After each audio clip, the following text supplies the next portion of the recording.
Let's go through the second half of this viral video together. The other big issue is college loan and grant funding. The reason that college is so expensive is because of the Department of Education.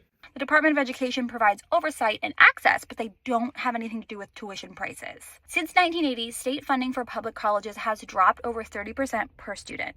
So schools raised tuition to make up the difference. And that was, again, state legislatures cutting budgets. Why wouldn't a school continue to raise its prices if they know that the Department of Education is going to give students loans for any amount of money and they're not tied to the performance of the student nor the performance of the school? There are not unlimited loans. There are strict borrowing caps for federal student loans.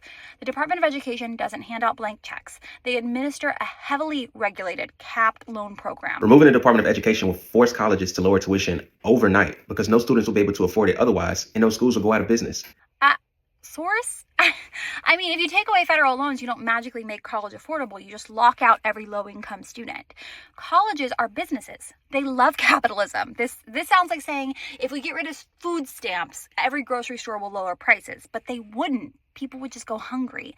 And in this case, people would stop going to college or drown in private debt. There are several colleges right now that don't accept federal funding, and their tuitions are way lower. Plus, their students experience way fewer issues when it comes to student debt when they graduate. There are a few colleges that don't take federal funding, but across the board, their tuition is not way lower.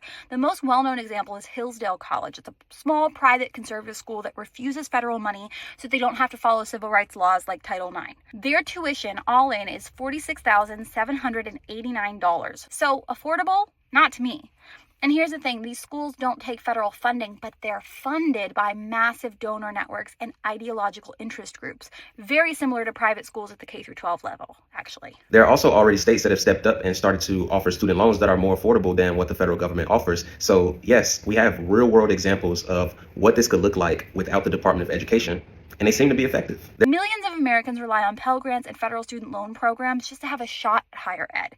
If states can offer better terms, they should, and the Department of Education does not stop that from happening. But we don't want to go back to a time when only the wealthy could afford college. We're kind of getting there with tuition costs anyways. But let's look at what's happening now, which all of this happened after you made this video, so maybe you have a follow-up that I haven't seen.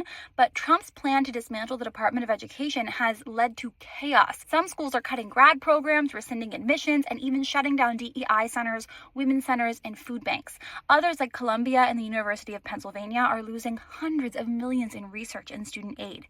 At the end of the day, we need to stop imagining that the problem is federal aid, because the issue is the administration that is indiscriminately slashing budgets, demonizing students and teachers, and cutting off programs that make higher education accessible.